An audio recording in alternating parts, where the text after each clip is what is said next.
Kegiatan yang berlangsung di salah satu ballroom hotel di Kota Gorontalo ini, selain dihadiri Kepala Dinas Kumperindak, juga turut dihadiri Kepala Bidang UMKM, para narasumber, dan peserta yang berasal dari 4 kabupaten.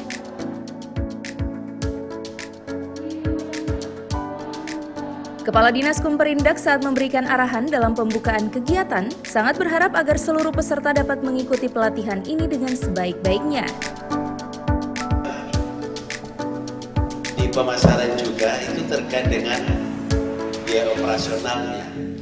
Terkadang teknik pemasarannya sudah hebat, sudah bagus, manajemennya bagus, tapi kita tidak memperhitungkan berapa besar biaya produksinya, biaya operasionalnya, sehingga harga jualnya bisa menutupi biaya operasional tadi.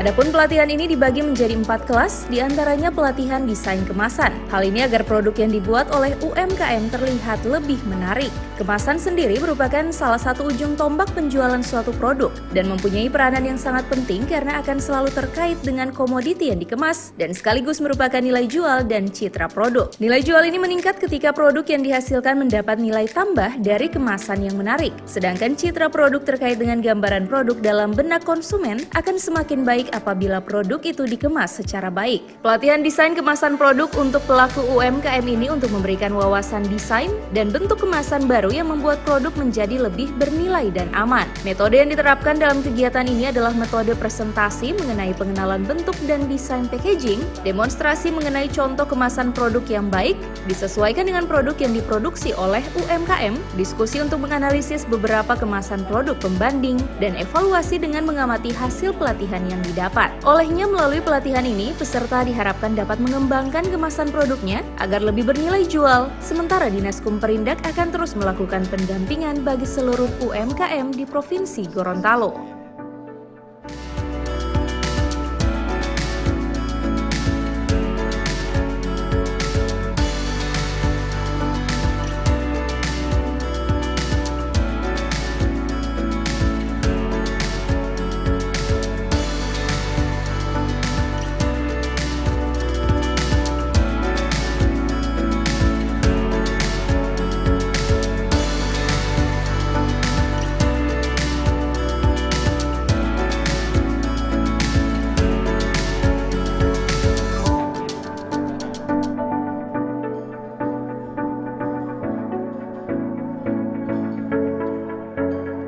Tim Liputan Advertorial Mimosa TV.